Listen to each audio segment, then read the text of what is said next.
I think sometimes it's important to do a little bit of reality check and take a little different spin at the numbers. I'm going to do that right here because all we talk about is how unpopular Donald Trump is. But in reality, he's basically more popular than he was at any point in term number one and more popular than he was when he won election back in November of 2024. What are we talking about? His net favorable rating right now comes in at -4 points. Compare that to where he was when he won in November of 2024 when he was at -7 points, or March of 2017 when he was at -10 points. So when you compare Trump against himself, he's actually closer to the apex than he is to the bottom of the trough. And of course, that's so important because Donald Trump, historically speaking, has had his numbers underestimated. So I think it's very important to compare him to himself to understand he's actually more popular now than he was when he won, or certainly where he was at this point back in his first term. The bottom line is Trump is more towards the ceiling than he is towards the floor. So when you do that, it makes my knees hurt.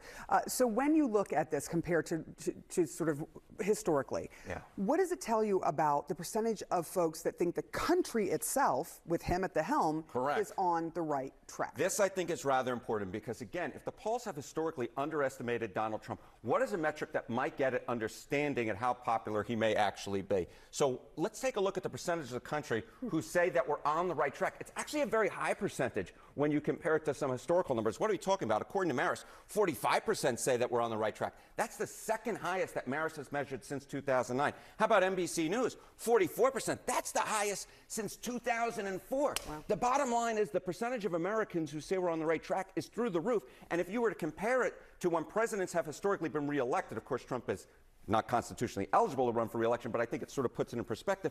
42% of the country says the country is on the right track when the incumbent party is re-elected. And also keep in mind, back when Kamala Harris lost and the Democrats were turned out of power, only about 27 to 28% of the country said the country is on the right track. The bottom line is right now, a much higher percentage of the country says we're on the right track.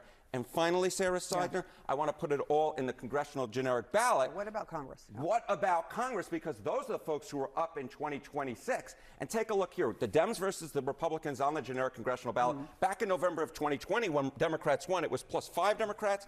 Tied in November of 2022, +1 in November of 2024 when Republicans maintain control. And then you look at March of 2025. This number looks a lot more like 2022 or 2024 when Republicans won control of Congress. The bottom line is, yes, Donald Trump's approval rating is lower than compared to a lot of his predecessors, but it's higher than compared to himself. A lot of folks say the country's on the right track, and the generic congressional ballot looks a heck of a lot more like when Republicans win than when Democrats win.